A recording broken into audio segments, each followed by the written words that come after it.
अस्सलामुअलैकुम, मैं हूं सबज भी और आपको अपने डिजिटल चैनल पर खुश आमदीद कहती हूं। बहुत सी सियासी और माशी तौर पर खबरें हैं जो हम आपको आज इस वीडियो में शेयर करेंगे, लेकिन उससे पहले चैनल को लाइक एंड सब्सक्राइब कर लें ताकि हर नई आने वाली वीडियो का नोटिफिकेशन आपको बआसानी मिलता रहे। शुरू करते हैं। निगरान वज़ीर ख़जाना डॉक्टर शमशाद अख्तर का कहना है कि रवां साल 20 अरब डॉलर्स की ज़रूरत है।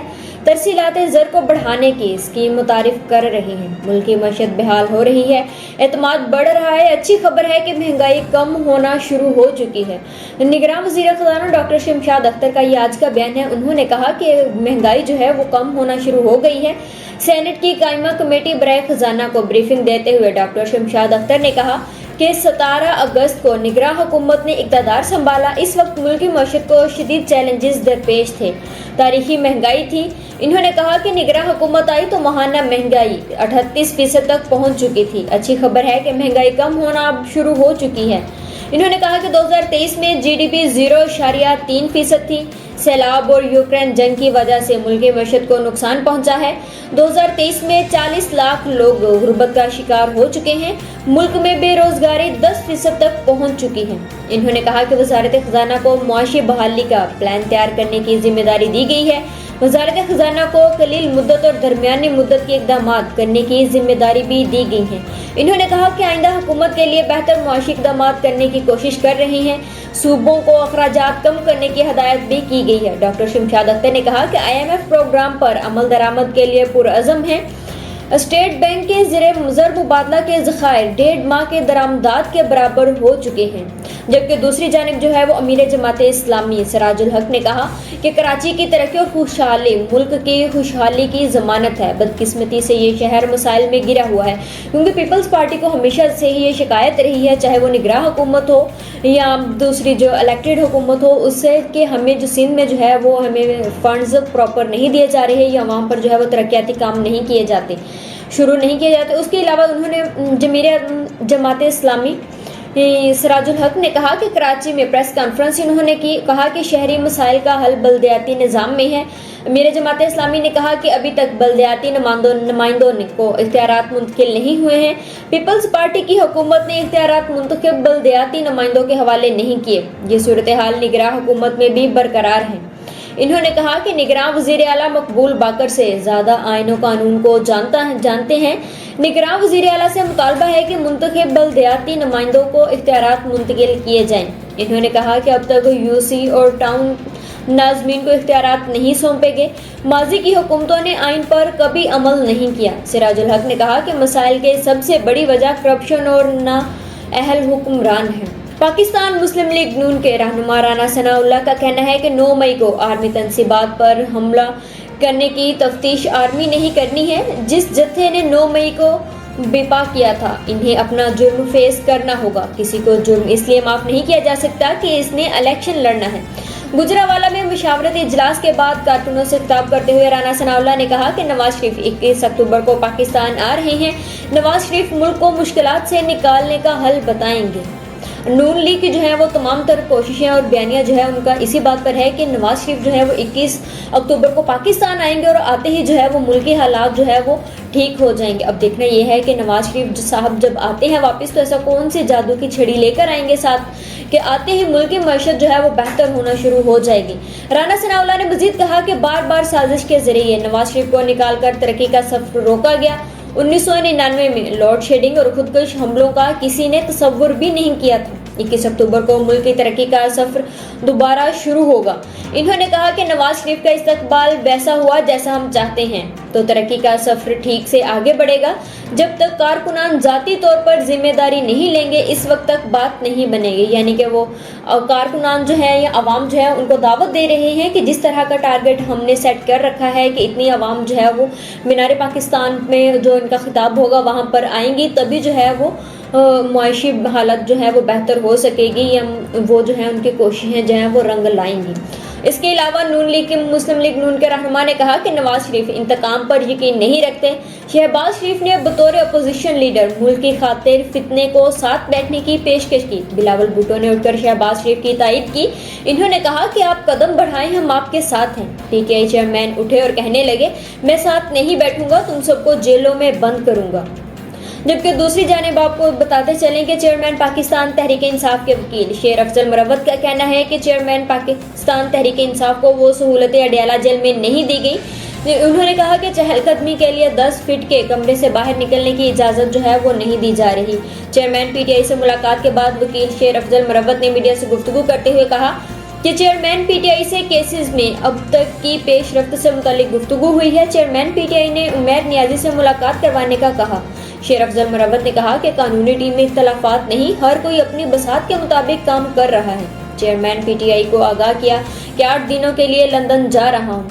वाज़ेह रहे कि कल के एक निजी शो में शेर अफजल मुरव्वत, एडवोकेट साहब और दूसरे नून लीग के सेनेटर अफनान उल्लाह में जो है वो झड़प हो गई थी, लड़ाई हो गई थी, जिसमें जो है इन्होंने एक दूसरे को गालियां भी दी गई और मारा पीटा भी गया, जिस पर शेर अफजल मुरव्वत ने कहा कि मैं इमरान खान का मुरीद हूं, अगर कोई इमरान खान को गाली देगा तो मैं ऐसा ही रिएक्शन दूंगा जैसा कि एक पठान को देना चाहिए था।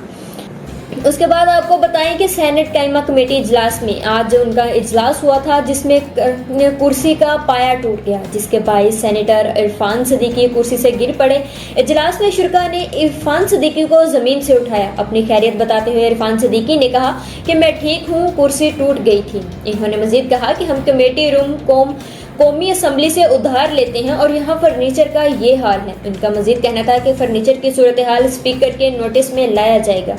लेकिन अगर ये बात देखी जाए कि कायमा कमेटी के जो रूम कौमी असम्बली से था, उनका जो कायमा कमेटी का रूम था, वहाँ से अगर कुर्सी टूट रही है, फर्नीचर्स का इतना बुरा हाल है, तो जो अवाम के टैक्सेस वगैरह हैं या जो भी हमारी मईशत की हालत इतनी ख़राब हो चुकी है इस टाइम में कि दूसरे सेनेटर्स और बाकी अवाम को जो है वो इतनी मराद दी जा रही हैं, तो हमारे मुआशी हालत जो है वो इतनी ख़राब है कि इसके जो है वो फर्नीचर जो है वो चेंज अभी तक नहीं किया जाता। हालांकि हर दफ़ा जो बिल है वो अपनी मराद का ही पास करवाया जाता है, इन बेसिक चीज़ों की जो है वो कोई भी बात नहीं करता है। दूसरी जानिब आपको बताएं कि एहतसाब का सिलसिला शुरू हो चुका है। हमने आपको पहले भी बताया था कि एहतसाब का सिलसिला जो है वो बहुत सारे इसमें सियासी रहनुमा जो हैं वो भी इसकी लपेट में आएंगे। एहतसाब इस्लामाबाद ने जो है वो जाली बैंक अकाउंट्स और तोशाखाना केसेस में साबिक सदर आसिफ अली जरदारी को नोटिस जारी कर दिया है। एहतसाब अदालत ने आसिफ अली जरदारी को 24 अक्टूबर को ज़ाती हैसियत में तलब कर रखा है। इस्लामाबाद की एहतसाब अदालत ने तोशाखाना केस में यूसुफ रजा गिलानी को भी 24 अक्टूबर को तलब कर लिया है। उसके अलावा कराची की एहतसाब अदालत ने मुत्तहिदा कौमी मूवमेंट के रहनुमा रऊफ सदीकी को भी तलब कर लिया है। महकमा सिंध स्मॉल इंडस्ट्री में गैर कानूनी भर्तियों से मुतालिक रेफरेंस में अहम MQM रहनुमा रऊफ सदीकी के खिलाफ केस की समाअत मुकर्रर कर ली गई है। एहतसाब अदालत की जानिब से रऊफ सदीकी दीगर मुल्ज़िमान को 29 अक्टूबर को तलब किया गया है। और जबकि आपको आज की अहम खबर और पेशरफ्त बताएं कि फैज़ाबाद धरने की आज समाअत हुई है। ये फैज़ाबाद धरने का फैसला जो था वो 2017 में दिया गया था। इसमें जो आज के अहम समाअत हुई है उसमें कहा गया है कि फैज़ाबाद धरने केस में नज़रसानी की दरख्वास्त पर समाअत हुई, जिसमें चीफ जस्टिस पाकिस्तान काजी फैज़ ईसा ने कहा कि फैज़ाबाद धरना केस अहम मामला है, देखा जाएगा कि इसे बराह रास्त नशर किया जा सकता है या नहीं किया जा सकता। चीफ जस्टिस काजी फैज़ ईसा की सरबराही में 3 रुकनी बेंच ने समाअत की।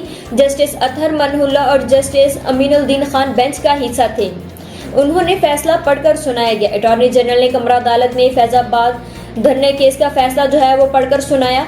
चीफ जस्टिस पाकिस्तान काजी फैज़ ईसा ने कहा कि इस धरने के बाद कई और ऐसे वाक़यात भी सामने आए। अगर उस वक्त इस फैसले पर अमल होता तो बाद में संगीन वाक़यात ना होते। इन्होंने कहा कि हम फैसले में दी गई 17 हदायत पर अमल से सही सिमत में चलेंगे। अल्लाह ने सूरत तौबा की आयत नंबर 19 में सच्चे लोगों का साथ देने का कहा। आप लोगों ने फैसले को आज सच मान लिया। अब आपका इम्तिहान है कि आप साथ देते हैं या नहीं। एक जज जस्टिस मशीर आलम रिटायर्ड हो गए हैं।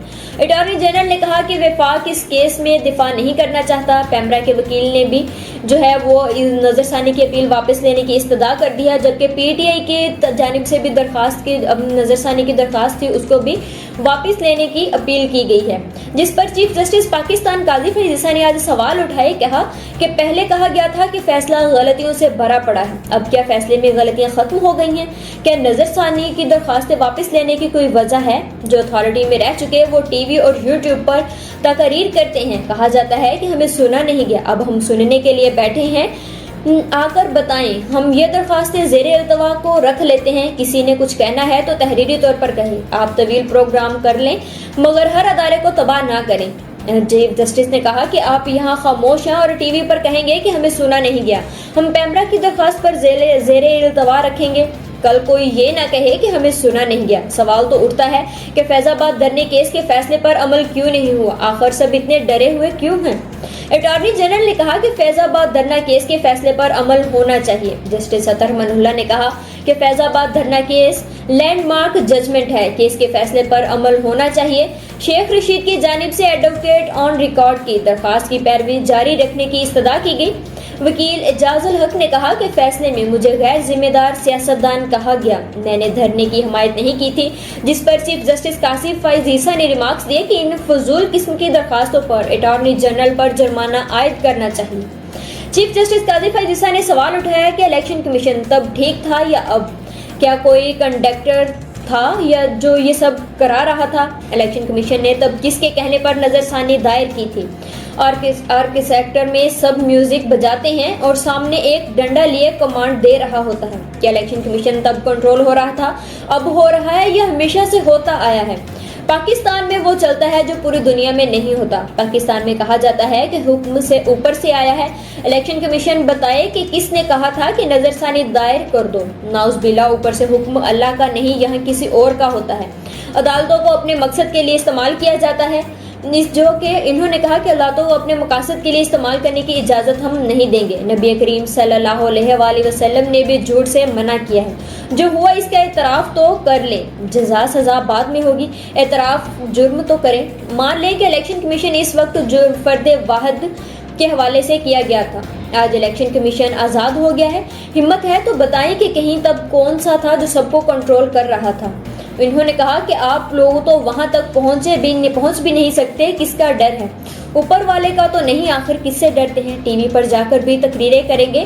سپریم کورٹ نے ہدایت کی کہ جو جوابات جو ہیں وہ 27 اکتوبر تک جمع کروائے جائیں۔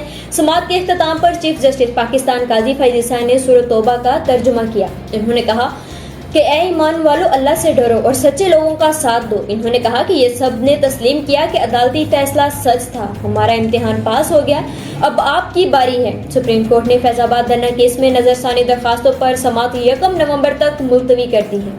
جبکہ آپ کو ایک دوسری طرف کی ایک خبر دیں کہ اسلام آباد میں قائمہ کمیٹی برائے سمندر پار پاکستان کے اجلاس میں سیکریٹری اوورسیز ذوالفقار حیدر پھٹ پڑے۔ انہوں نے انکشاف کیا کہ بیرون ملک گرفتار ہونے والے 90% بھکاری جو ہے ان کا تعلق پاکستان سے ہے۔